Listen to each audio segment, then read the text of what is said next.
The 2 Ds of Christian faith. If you have the presentation up, it's called the 2 Ds of Christian faith. So I'll talk to you about what the 2 Ds are. But before that, I know that we're all, currently if you see, we are looking at the book of Nehemiah. And we are looking at how Nehemiah as a person decided to go back and build the walls of Jerusalem. Okay? I think it's 2 weeks, Pastor, since we started. So the portion that was given to me was Nehemiah 3. And I don't know how many of you have read Nehemiah 3. It only talks about what they built, okay, what they did, a few people together. So you can read through it in your free time and understand how people came together and built the Great Wall. So my sermon today is not primarily about building the wall, but it's primarily about decision, okay? So Nehemiah, what was he? If you're listening to the sermons in the past 2 weeks, you guys should know. Who was Nehemiah? The cupbearer. Do you guys know what the cupbearer is or what a cupbearer would do? So he's a very esteemed person in a kingdom. Why? Because he's the person that the king trusts. Okay?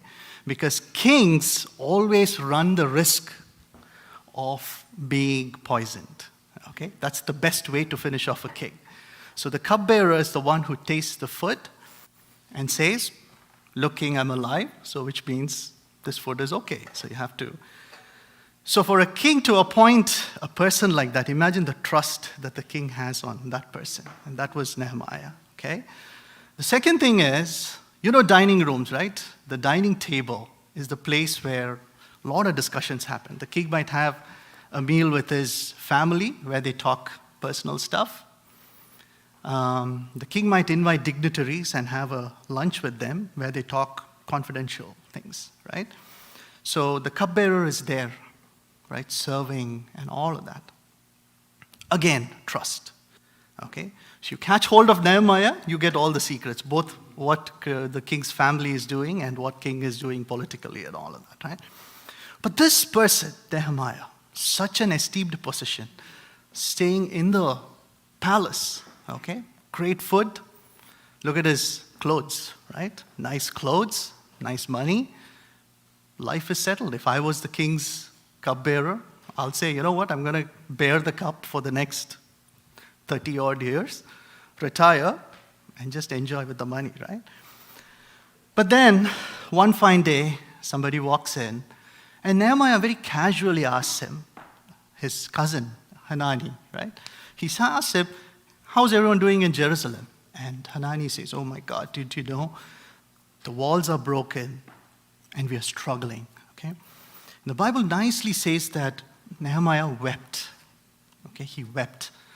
All right, you heard when Kyla was praying, she wept. Why? Because it's heartfelt. Okay, when you're committed, you weep. Okay, so he was weeping. He fasted and prayed, and then he did something. He decided to go and fix it himself. All right? So today I'm going to talk about that decision. All right? I'm not going to go into Nehemiah because I think in the next few weeks, various preachers of word are going to talk about and guide us through it. I'm going to linger upon these 2 Ds, and I think the first D I already told you, right? It's decision. If you go to the next slide. So, decision, all right? Let's talk about the Israelites and the people of God for a moment, okay? We all know that the Israelites, when you talk about the Bible, God had a plan for them. You know what? That is to give autonomy for them as a kingdom. And not only that, for this kingdom to have God as their king. Okay? Isn't that the whole point of God? That was what God was trying with them again and again. He gave them judges. They failed. Then he gave them kings. They failed. Then he said and did so many things, unthinkable things. And at some point, God had to give away the kingdom. He said, you know what? You be slaves, all right? And that's when, if you read the Bible, the Babylonians, King Nebuchadnezzar and other kings, and then you see Darius, the Persian kingdom, took over. And then history even says that Alexander, right? Greeks, they took over. And until Jesus was born, or even when Jesus was born, can you guess which empire was the Israelites under? Roman, all right? So they never had a kingdom of their own. So the problem with being under another kingdom and forsaking God's principles is like you will be slave to something else. Okay? Somebody said, I'm okay with the principle of no God. Okay? Somebody said like that. I'm okay with no God. But if no God, then what? Right? If no God, then what? Everything becomes God. Everyone becomes God. That exactly happened.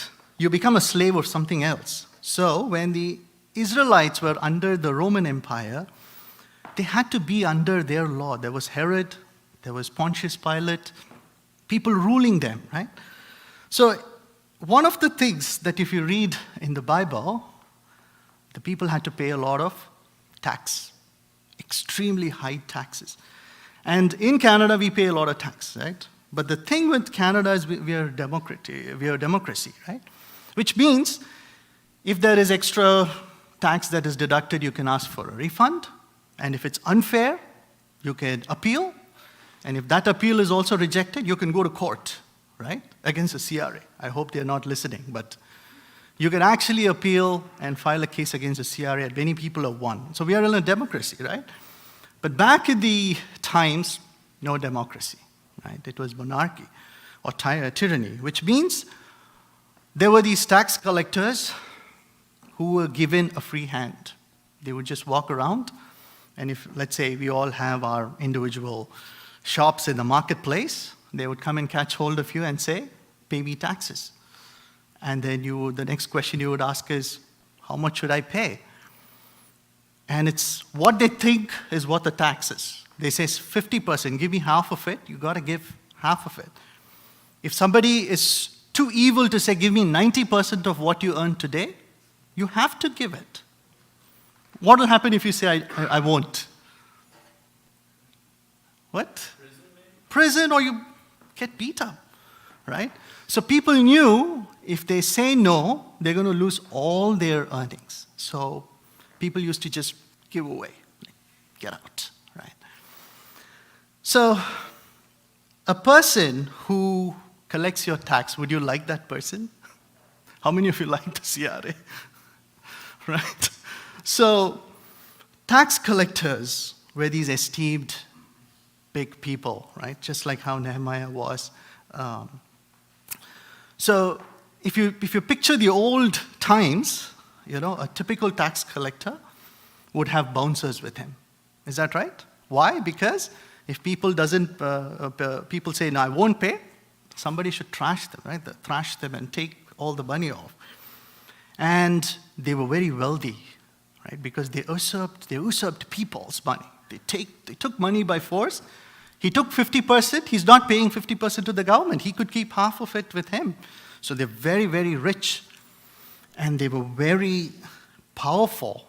And also, they had the fear of people. That's very, very important. Okay?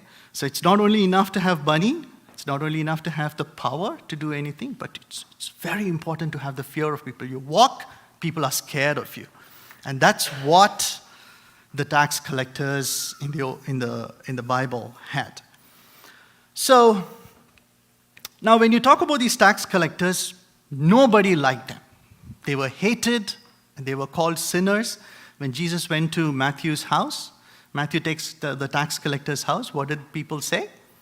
Everybody accused him of going to a sinner's house. They didn't say he went to the tax collector's house because they directly equated tax collectors to sinners. Now, in this scenario where tax collectors were having fun, a lot of money, they enjoyed power, they enjoyed the fear of people, they enjoyed all the things of life. They had a big house, they had, palaces, they had chariots, they had bouncers with them, all of that. There was one guy who lacked, or who was very different in two things among all tax collectors. You know what? This person was short. He was short than other tax collectors. And the other thing, very important thing, is he, at some point, some corner of his heart, he had the desire to see Jesus. Can you guess who that is? Zacchaeus, yes. So Zacchaeus was this short person. The Bible says he was short. That's the description of how the Bible talks about him. He had everything, right? And the Bible, if you learn, if you go to read Luke 19, chapter 19, it says he was the chief tax collector, right? So he was not even just a tax collector, he was chief tax. So he had even more money, even more power, and even more fear of the people.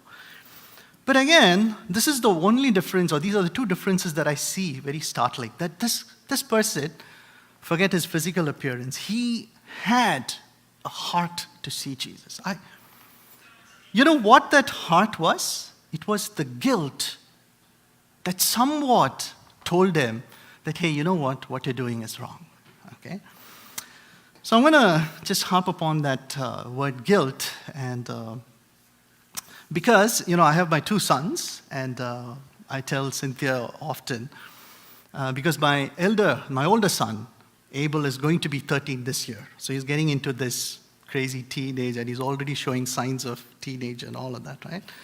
So I always tell Cynthia that it's always good to have some sort of guilt when you do bad, because I always tell Abel that, you know what, I can't come with you and I can't be monitoring you, in this teenage is crazy. You would try different things, you would, all of these things. I don't want to get into that. But at the end of the day, I at least want you to be guilty if you cross the boundary, okay? Which is very, very, very, very important. Because I would trust, let's say they caught somebody robbing a bank. And let's say that the person who was caught says, I'm sorry, I didn't know what to do, right? I know it's wrong, but I didn't have anything. I have a family to feed or whatever. That's why I robbed the bank. I would trust that person because with the right type of counseling, this person has a higher opportunity of becoming better. Is that right? But imagine the same robber says, yeah, I'm caught, but what? I didn't do anything wrong. It's my money. I have the right. No remorse, right? Doing wrong without remorse is the most dangerous part, okay? So something that I tell young people, and not only young people, everybody, that yes, we all fall. Yes, we do cross our boundaries sometimes. But do you have that guilt? Is your conscience saying, oh, what I did was wrong? Or are we justifying the wrong that we are doing without any remorse? Something that I leave the question with, which every other tax collector was having. They didn't have the slightest remorse in their life. If you catch hold of a tax collector and say, aren't you being unfair? Aren't you robbing the innocent of their money? They would say, no, it's my right, right? I'm put in power. They fear me. I make money. What's your problem? That's what they would say. But that's where Zacchaeus was different. He had a heart to see Jesus, and I really, really like about it. Now, let's get back to Zacchaeus' life. He wanted to see Jesus, which is a decision. He took a decision to see Jesus. Now, this is what I wrote there. If you read that, it's a very contradictory or paradoxical statement. I've said it's very easy and also not very easy, a decision, all right? I'll explain to you how and why I've written that. So, we all take decisions, right? We are very good in taking decisions, especially the New Year resolutions, right? So, I'm gonna reduce my weight. is my New Year resolution. Was it difficult? I just took a decision now. Right? It was very easy, right? And I'm going to save more. I'm going to save more. Look how easy it is to take a decision. I just took a decision. So easy.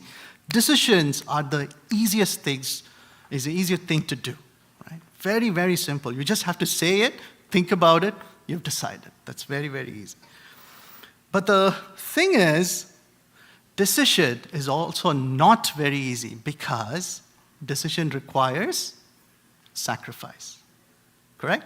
So if I want to save money, if I take a decision to save money, it means I have to cut down on the expenses that I cherish the most. If I decide to lose weight, I have to stop having, food that I cherish the most. So where it matters the most, I have to, cut that thing that really cherishes me in order for me to execute or have my decision, right? So always remember this, right? Decisions are very easy, but decisions are also not, it's actually the opposite, because it's very easy to sacrifice. And that's why decision means sacrificing something you dearly love, something that you cannot live without. Okay, so that's where sacrifice comes into picture. You want to, but you have to leave them. Now, take Zacchaeus and his decision. His decision was to see Jesus. And who was Zacchaeus? Chief tax collector. Powerful, right? Rich. And he wanted to see Jesus. If I was Zacchaeus, the first thing I would do is call my bouncers or call my assistants and say, there's a person called Jesus. He's coming to the town. Why don't you go bring him here? And they would go ask Jesus kindly, Jesus, Zacchaeus wants to meet you. And when Jesus says, I won't come or I cannot, what do you think the bouncers would do? Just carry Jesus by force. And Zacchaeus saw Jesus. So easy, simple, right? But then look at Zacchaeus. Something that I really, really love about Zacchaeus is the moment he decided, I want to see Jesus, he went to the place where Jesus was. Not bring Jesus to where he was. And that itself means that when he took a decision, he knew that there needs to be sacrifices made. Okay? He can't walk or parade the market or the streets where Jesus was exactly like how he would parade the markets collecting taxes. Right? There, he walked like a king. There, he can go and instruct people, command people, and make people fear him. But when it meant seeing Jesus, he had to lose all of that. And his decision was to go strip off his position, his power, okay, and walk to Jesus just like a normal human being. Okay, so that's the sacrifice Zacchaeus made. The first sacrifice he made was he decided to lose his position, a place of position, his money, his influence, his everything, and decided to go and see Jesus like he was. Okay? Now, this is something that you and I would always face, especially in today's world. That if you decide to do something of value, you would have obstacles. Am I right? Decide to do something illegal, decide to do something bad. Okay, for example, I don't know if I can say it, but decide to smoke weed or drugs or whatever, right? It's legal in Canada. It's cheap. It's so easy. You can walk in. You will not have the cops stop you. You will not have anybody question you. Anything wrong, it's so easy. It'll all fall into place. But the moment you want to do something correct, okay, decide to jog, to run, to read the Bible, to come to church. You would have 101 things. There'll be snow that day. There'll be traffic. You would sleep late. You'll have a headache. At the end of the day, you'll have a headache or something like that. So you see how when you want to decide and do something, there will be, especially if it is of value, okay? Note that point, okay? If that is of value, there'll be something coming in between to stop you. And for Zacchaeus, what stopped him? He goes there, and for some reason, his physical appearance, he was short. And Jews, the Israelites are tall and, mammoth person. So when they were all standing there, he couldn't see Jesus. And the same Israelites know that this guy is the same tax collector who walks into their offices, grabs them by their collar, takes their money, and they're like, what is this guy doing in our place, right? So they tried their best to chuck him, elbow him out. So the more Zacchaeus tried to squeeze, the more they elbowed him. I mean, if you picture it, it's so funny. A mayor or a high government official, instead of coming in their, car and, with all that grandeur, whatever they are, like a normal person trying to do something, and the local public, trying their best to push him, shove him away, saying, you're the guy who takes my money away. Why should I let you, right? Now, Zacchaeus, at that point, it's such a decision, an obstacle to decision, right? So, if we go to the next slide, is there, right? And this is where I call this a valid prayer of quitting, okay? So just keep this in your mind whenever you have a problem in following your decision, a valid prayer of quitting. I write it as valid prayer of quitting because at that point, Zacchaeus' heart wanted to see Jesus. He stripped off his position, power. He was humble enough to come to the place where Jesus was. Everything is working fine, but there are obstacles now. He cannot see Jesus because people are not letting him see Jesus. And that is the time there is a valid prayer of quitting that you and I could do. You know what that prayer is? Zacchaeus could then and there say, God, I came here. I want to see you. But do you know? I have problems. You see how the people are not letting me? So you know what? Not today. I'm going to go home. Probably the next time you come, I probably invite you home.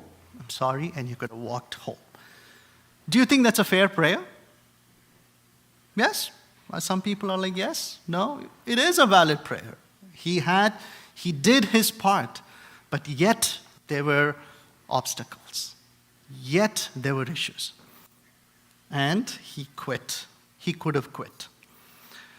But this is where the next D comes to picture. If you go to the next slide, that's where your decision turns to determination, okay?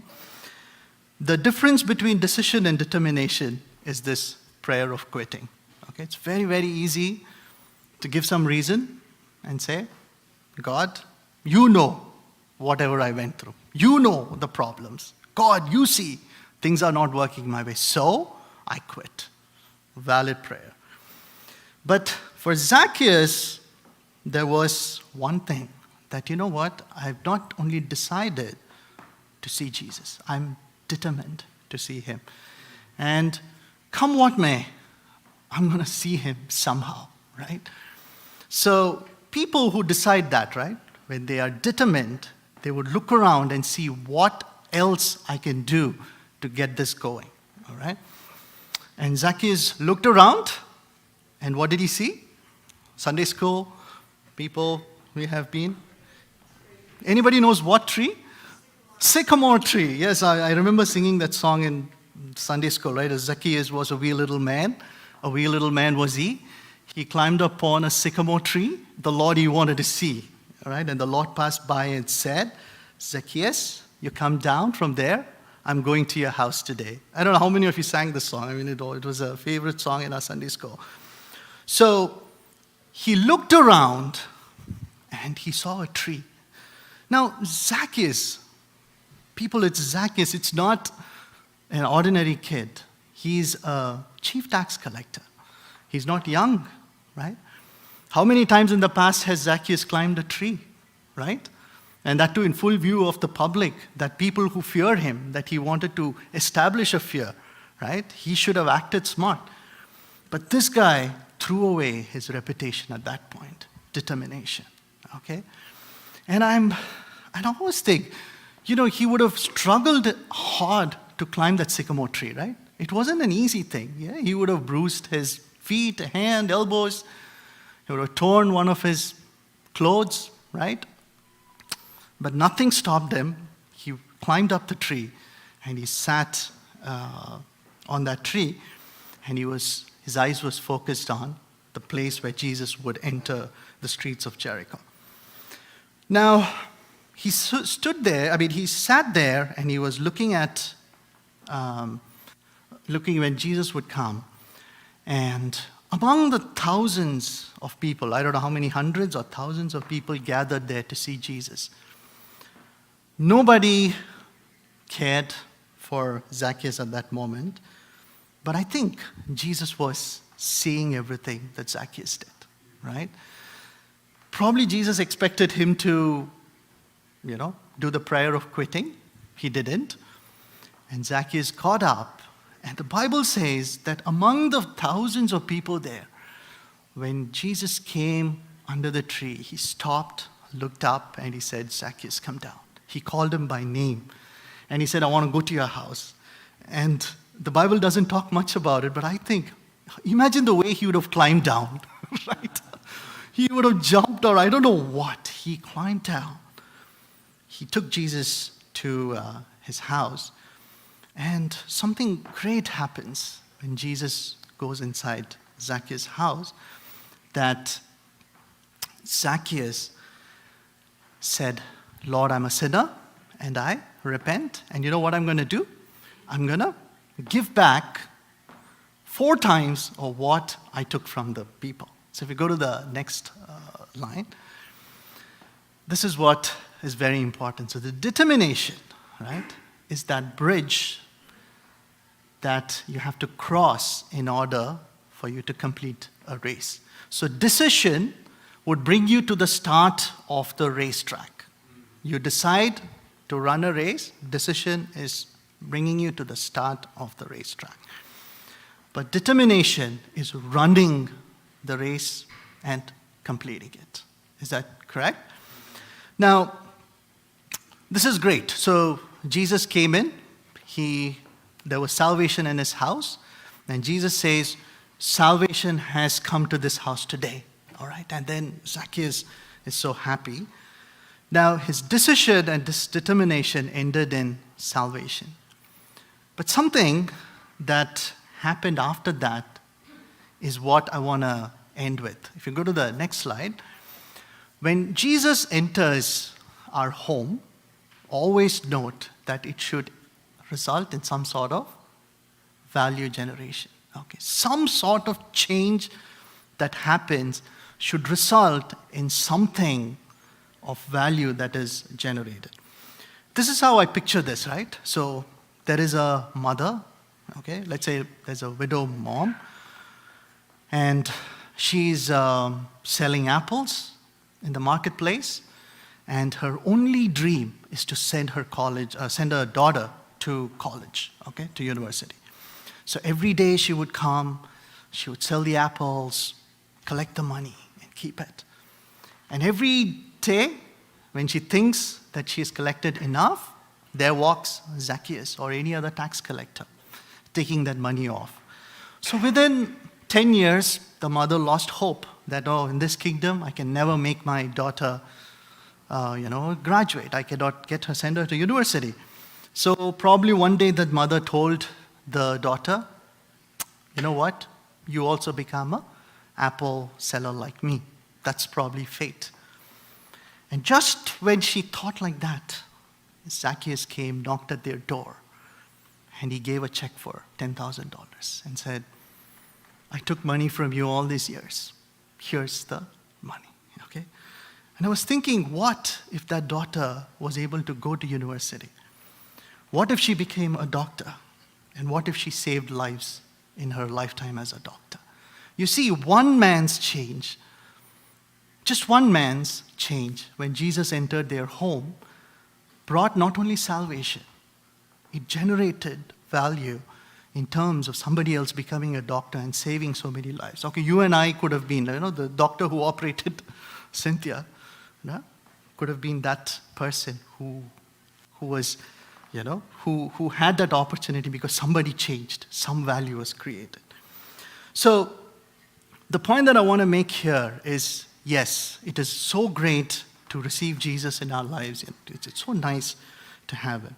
But my immediate question is, what is the value that Jesus or that salvation in you created? Is it impacting lives? Is it changing? Is it generating value?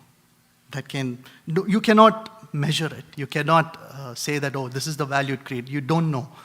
But are you, right? Are you in the place where you create value? So the same thing happened in Nehemiah's life. So Nehemiah was the same guy, right? He took a decision to go to Jerusalem and build a wall.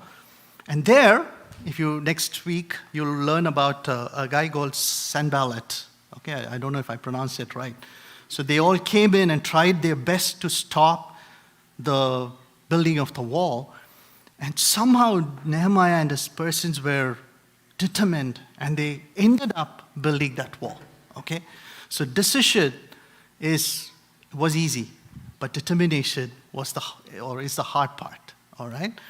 So saying all of that, in our lives, I talk to, other than preaching, I also counsel leadership principles with others. And this is something that I always quote. I say, if you decide, you have to strip off your comfort. You'll have to leave away things that really you hold close. And it's not that I say to them, while I'm saying that, I'm saying it to myself also. There are so many things that I did in the past. If only I decided to strip off my comfort and, went one step ahead, I could have done many things before quitting. But then determination is the one that takes you to the other side. Okay? So that took Zacchaeus from just being a bad tax collector to being a man who changed people's lives. And something that made Jesus enter into his home. Okay? So with all of that, if you can go to the next slide, and as the music team comes up, I want all of us to stand up and probably read this verse together. This verse is from Hebrews 12, 1-3, that says how you and I ought to be inspired by that one person, Jesus, who came in, who did something and stood as an example for all of us. Okay? Can we all read it together? Therefore, since we are surrounded by such a great cloud of witness, let us throw off everything that hinders and the sin that so easily entangles us. And let us run with perseverance the race marked out for us, fixing our eyes on Jesus, the pioneer and perfecter of faith. For the joy set before him, he endured the cross, scorning its shame, and sat down at the right hand of the throne of God. Consider him who endured such opposition from sinners, so that you will not grow weary and lose heart. Okay? So to Jenny especially, you've taken a decision, but I pray that you're determined to stay and create value. Okay? Change people. And to everybody else, that we not only come to church or not only decide to be a Christian, but we determine to be people who create value, okay? Who show to others that, yes, Jesus came inside my heart, and he's not dormant, he's active, okay? I will explicitly say and do things that create value. May God be with you all.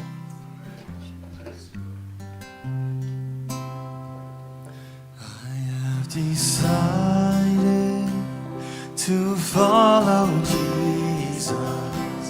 I have decided to follow Jesus. I have decided to follow